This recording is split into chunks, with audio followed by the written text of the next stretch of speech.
Yakobo 4:7 nuko mugamburukira Imana ariko mugwanye Satani, mugwanye wa mugwanizi nawe azobahunga. Inyuma yo guca bugufi rero, hahandi ugaca bugufi ukihana, uca wiyegurira Imana, ikaba ari ikigufasha kugwanya Satani kandi nawe akaguhunga. Turavyemerewe kumugwanya. Umenye neza yuko utamugwanije we wazokugwanya. Nitwicara tukararama utamugwanije we wazokugwanya. Rero tubeho tuzi ngo Satani arahari kandi aratugwanya, nawe tubonye akayira yinjiranyemwo tumugwanye dufise ukwizera gushikamye yuko aduhunga, kandi vy'ukuri azoduhunga mu izina rya Yesu Kristo. Twibukanye yuko ubuzima ru Kristo n'intambara tugwana na babakuru n'abafise ububasha n'abaganza iyi si y'umwiza. Nico gituma abakristo bagereranywa n'abasoda. Pawulo aho yanditse hose mu isezerano rishasha yatugereranya n'abasoda. Ni ukuvuga ngo yuko abakristo tuba turi mu ntambara, tugenda tugwana na Satani. Rero birasaba yuko Satani tumugwanya. Mbega twomugwanya gute Satani?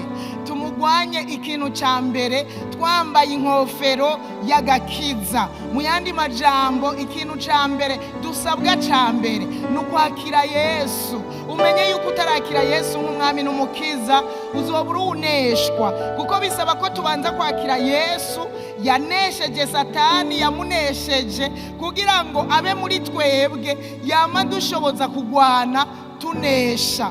Haleluya. Rero bidusaba kubanza kwakira Yesu nk'umwami n'umukiza.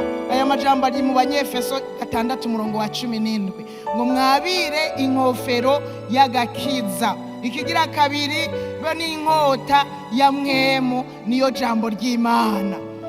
Ikigira kabiri dusabwa kugendana ijambo ry'Imana, tugende twambaye agakiza. Burya duhuye n'umukozi wa Satani arashobora kubona yuko tutavogerwa, arashobora kubona yuko imyambi ariko ararasa itadushikako kubera duhagaze neza mu gakiza. Haleluya.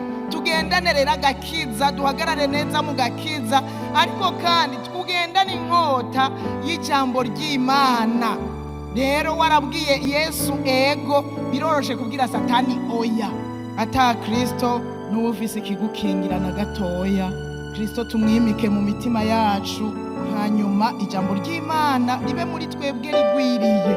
Ijambo ry'Imana riri n'ubushobozi. Yesu mu kugwanya Satani yamugwanishije ijambo, yamubwira ngo handitswe ngo.